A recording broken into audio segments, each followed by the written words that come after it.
રેખાનું સ્વાધ્યાય 9.3 એમાં પહેલી રકમમાં નીચે આપેલી રકમને ઢાળ અંતખંડ સ્વરૂપમાં દર્શાવો અને તેનો ઢાળ તથા વાય અંતખંડ શોધો.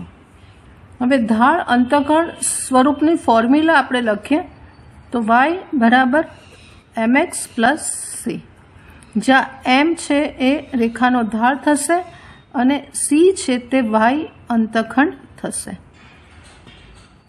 હવે આ ફોર્મ્યુલાનો ઉપયોગ કરીશું. આપણે પહેલી રકમ આપી છે x વત્તા 7y બરાબર 0.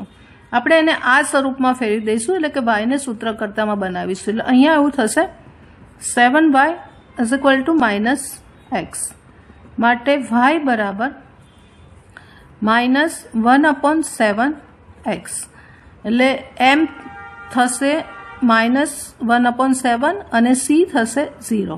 એટલે આ દાખલામાં એનો ઢાળ થશે, ઢાળ બરાબર -1/7 અને y અંતખંડ થશે 0.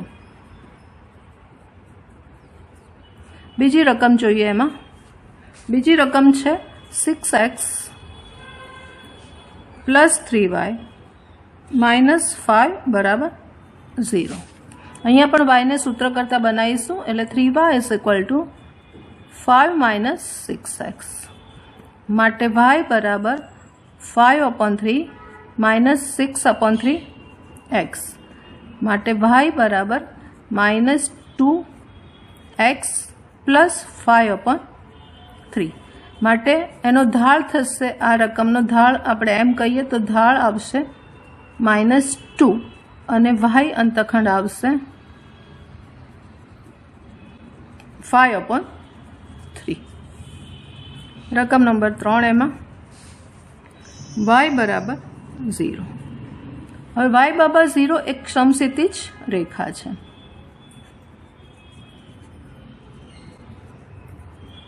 અથવા x અક્ષની સમીકરણ છે, x અક્ષ છે. એને આ રીતે ગોઠવીએ તો y બરાબર 0 × x વત્તા 0. હંમેશા સમસ્થિતિનો ઢાળ 0 હોય, એટલે અહીંયા 0 અને y અંતખંડ થશે પણ 0.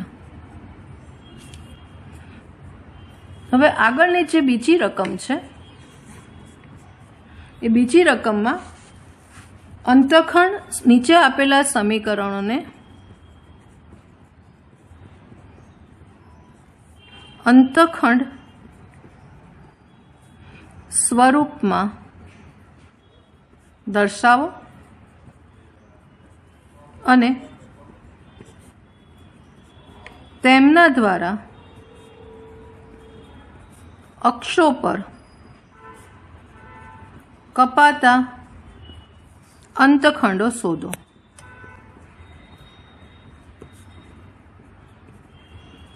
હવે આપણે એની ફોર્મ્યુલા જોઈએ તો અંતખંડ સ્વરૂપ તો x/a વત્તા y/b બરાબર 1 આ અંતખંડ સ્વરૂપ છે. અક્ષો દ્વારા કપાતા અંતખંડો તો આ a છે એ x અંતખંડ છે અને b છે એ y અંતખંડ થશે. એમાં પહેલી રકમ છે 3x વત્તા 2y -12 બરાબર 0. આ સમીકરણને આપણે આ સ્વરૂપમાં લાવીશું. તો એના માટે 12ને આપણે આ બાજુ લઈ લઈએ, એટલે 3x plus 2y is equal to 12. હવે એક્સનો સહગુણક અહીંયા 1 છે, એટલે આપણે એ નીચે જોઈએ છે તો x આ 12ને અહીંયા લઈ લઈશું, નીચે 3 આવશે. સેમ વસ્તુ અહીંયા 12/2 બરાબર 1, માટે x/4 પ્લસ y/6 બરાબર 1 આ અંતખંડ સ્વરૂપ આવી ગયું. માટે એનો x અંતખંડ થશે ઇઝ ઇક્વલ ટુ 4 અને y અંતખંડ થશે 6. આ રીતે રકમને જોવાની છે. સ્વાધ્યાય 9.3ની રકમ નંબર 3 બિંદુ -1 નું રેખા 12 × x + 6 is equal to 5 × y - 2 થી અંતર શોધો. બિંદુ અને રેખા વચ્ચેનું લંબ અંતર શોધવાનું છે. તો એની આપણે ફોર્મ્યુલા જોઈ લઈએ. ધારો કે આ પી બિંદુ છે જેને આપણે x1 y1 એ આમ કહીશું, જે આપણી પાસે આપેલા છે -1 અને 1. આ બિંદુથી રેખા છે એને આપણે સમીકરણ લખીશું તો ax + by + c બરાબર 0. આ લંબ અંતર છે જેને આપણે d કહીશું. તો ફોર્મ્યુલા છે d બરાબર -ax1 + by1 + c અને નીચે આવશે √a² + b². આમાં આપણે અહીંયા મૂકી દઈશું. હવે રેખાનું સ્વરૂપ આ રીતનું આપ્યું છે આપણને, આપણે આ સ્વરૂપમાં એને ફેરવીશું. એટલે આપણી પાસે છે 12x + 6 = 5y - 2. સાદરૂપ આપીએ તો 12x + 72 5y - 10. હજી સાદરૂપ આપીએ, આપણે આ સ્વરૂપમાં લાવવાનું છે. એટલે 12x - 5y -10 આ બાજુ આવશે +82 બરાબર 0. આ સ્વરૂપ આવી ગયું છે ax + by + c બરાબર 0.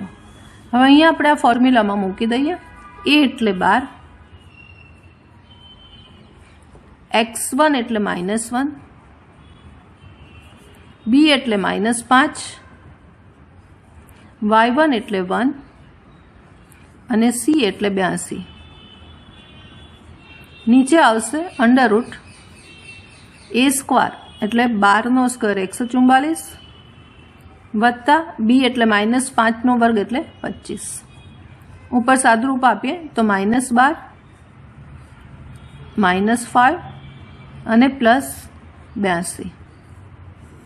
નીચે સરવાળો થશે 169 એટલે 13નો વર્ગ થશે અને ઉપર થશે 82માંથી 17 જશે તો 65 રહેશે એટલે 65 નીચે આવશે 13.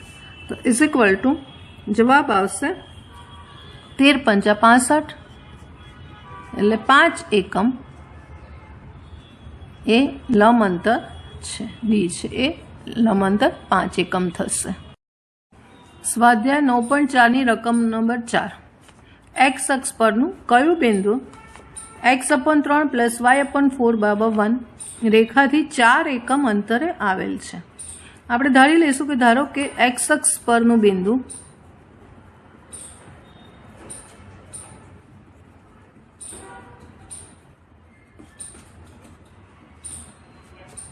a અને 0, x અક્ષ ઉપર છે, y આમ 0 થશે અને x આમ આપણે a ધારી લઈએ છીએ. આપણે શોધવાનું છે આ બિંદુ, મતલબ એ જોઈશે, સ્મોલ એ શોધવાનું છે. હવે સાથે સાથે આપ્યું છે આ બિંદુથી રેખા, એટલે ધારો કે એ બિંદુ અહીંયા છે, આ બિંદુથી રેખા આપણને આપી છે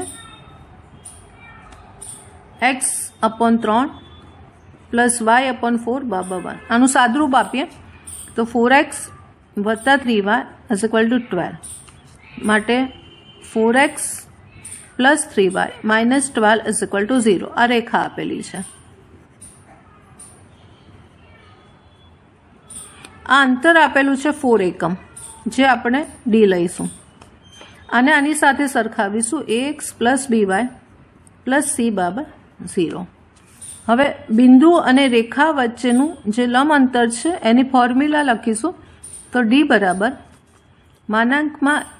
(ax1 + by1 + c (પૂરો) અને નીચે આવશે √a² + b². હવે આમાં મૂકી દઈશું કિંમત તો a બરાબર 4, x1 એટલે a માટે 4a + b એટલે 3, y1 એટલે 0 આવશે અને c એટલે -12. નીચે આવશે a² એટલે 4નો વર્ગ 16, b² એટલે 3નો વર્ગ 9 અને આ ડી અંતર આપેલું છે 4. સાદરૂપ આપીએ તો 4a - 12 નીચે 5 થઈ જશે, કારણ કે 25 થશે અને 25નું વર્ગમૂળ 5 આવશે. આ 5ને અહીંયા ગુણીશું તો 20 બરાબર (4a - 12). હવે આ માનાંકનું સાદુરૂપ આપીએ તો પ્લસ ઓ માઇનસ 20 લઈશું, પ્લસ 20 અહીં મૂકીશું, 4a માઇનસ 12 અને બીજી વાર minus 20 is equal to 4a minus 12. સાદુરૂપ આપીશું એટલે 4a બરાબર 20 પ્લસ 12, 4a બરાબર 32, માટે a બરાબર 8 આવશે એકવાર. અથવા અહીંયા થશે 4a is equal to minus 20 અને પ્લસ 12 થશે, માટે 4a બરાબર માઇનસ 8 થશે એટલે a બરાબર માઇનસ 2. માટે એક્સ અક્ષ પરનું